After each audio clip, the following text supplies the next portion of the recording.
એ પેલી જમીનની અમારે જમીન વેચી હતી અને એમણે લીધી. બીજા 4-5 માણસો દ્વારા લખા કરાવી નાખ્યું.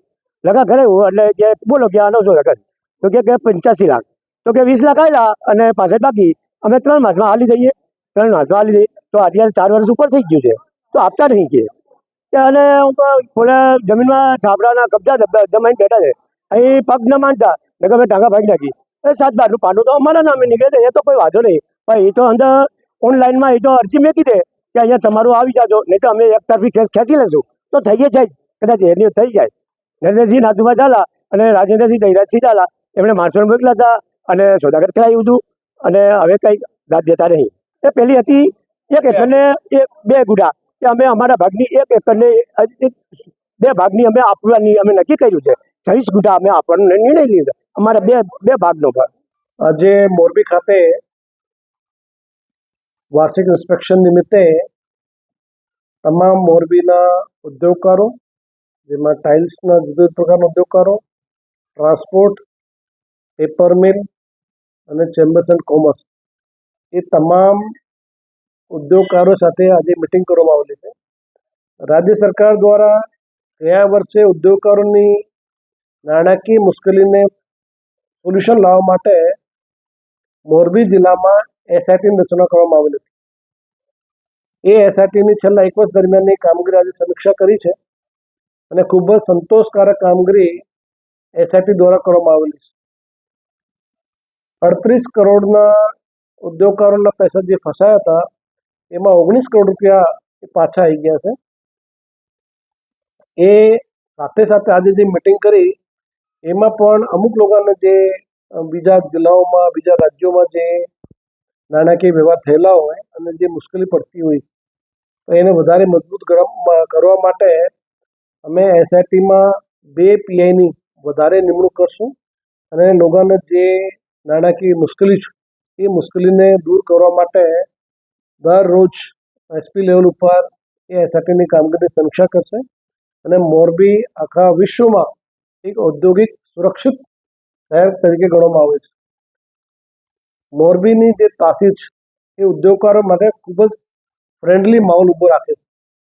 એ ભવિષ્યમાં પણ એ ફ્રેન્ડલી માહોલ ખૂબ જ સારો થાય, ઉદ્યોગકારોનો વિકાસ થાય, એના માટે એસઆઈટીની ખૂબ સરસ કામગીરી છે. આખી ટીમને આપના માધ્યમ થકી અભિનંદન આપું છું અને ભવિષ્યમાં પણ સારી કામગીરી કરે એવી શુભેચ્છા પાઠવું છું.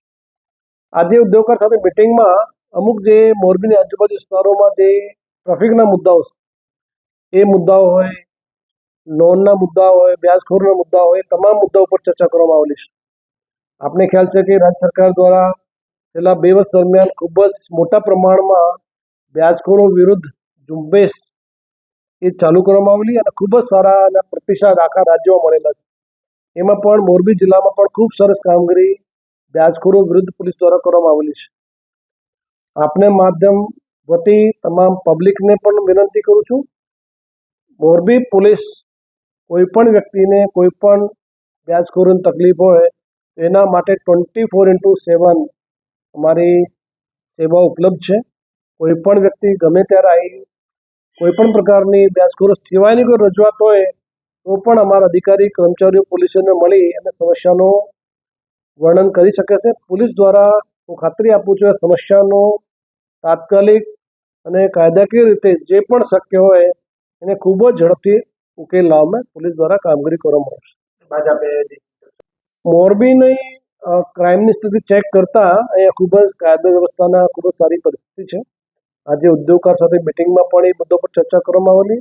કોઈ પણ વિસ્તારમાં ઉદ્યોગકારોને બીજા કોઈ પબ્લિકને કોઈ પણ પ્રકારની કનડગત નથી અને કોઈ પણ કોઈ રજૂઆત હોય તો અમારી પાસે આવે અને અમે 100%નો ઉકેલ લઈ આવીશું. તેમ છતાં અમારી ભવિષ્યમાં કાયદો વ્યવસ્થા કેવી રીતે મજબૂત કરી શકાય એ અમારા પ્રયત્નો સતત ચાલુ હોય છે અને મોરબી પોલીસ એના માટે કટિબદ્ધ છે. અમારા તમામ અધિકારીઓ, કર્મચારીઓ ખૂબ જ સારી સેવા આપી શકે એના માટે તમામ પ્રકારના ઇન્સ્ટ્રક્શન્સ આપવામાં આવેલા છે અને પોલીસ દ્વારા એ પ્રમાણે કામગીરી પણ કરવામાં આવશે. એમાં જે વ્યક્તિઓ જે લાયસન્સની મુદ્દા હોય એ બધું એક કાયદાકીય પ્રક્રિયા છે. આર્મ્સ એક્ટમાં કલેક્ટરને અરજી કરવાની હોય છે અને જે કમિટી હોય એમાં જે પણ ગુણદોષ આધાર ઉપર કલેક્ટરને લાગતો હોય તો એને હત્યા પરવાનગી આપી શકે.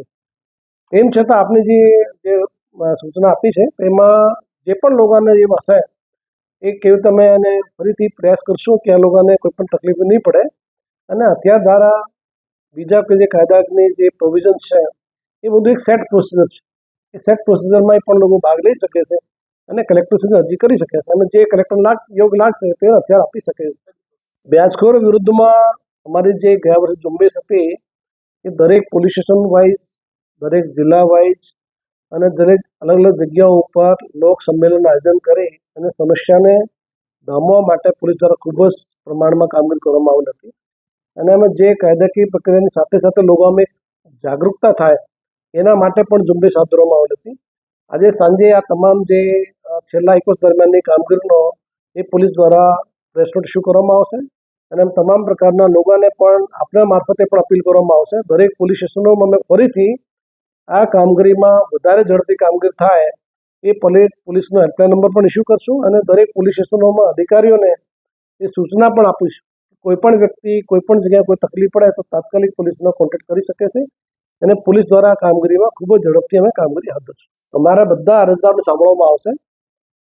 જે લોકો જે પણ રજૂઆત કરવામાં આવતા હોય એ તમામ નીચે દરેક પોલીસ સ્ટેશન વાઇઝ હેલ્પ ડેસ્કની વ્યવસ્થા ઊભી કરવામાં આવેલી છે. જે પોલીસ સ્ટેશનમાં લોકોની કોઈ તકલીફ હોય તો એ હેલ્પ ડેસ્ક ઉપર ફરિયાદ નોંધાઈ શકે છે અને અમે તમામ અરજદારોને લીગલી ખૂબ સરસ ઝડપથી મદદ કરી શકાય એ પ્રકારની વ્યવસ્થા એફઆઈઆર દાખલ કરી અને કડકથી કડક કાર્યવાહી થાય એ પ્રકારના પ્રયત્નો અમે હાથ ધરશું. એ કોઈ પણ માણસ હોય ખોટું કામ કરતા હોય એના વિરુદ્ધ તો માણસ રજૂઆત કરે, એમાં કોઈ પણ પક્ષ ના હોય. જે સાચી વાત હોય એ પ્રજાને રજૂઆત કરવાની છૂટ હોય. બીજું જે અત્યારે આવ્યું છે, અત્યારે મેં જોયું કે 40 જેટલી ફરિયાદ છે આવી. 40માંથી લગભગ 30 જૂની ફરિયાદો, 30 કોઈ જમીનની હોય, કોઈ દબાણ કર્યું હોય એ બધું.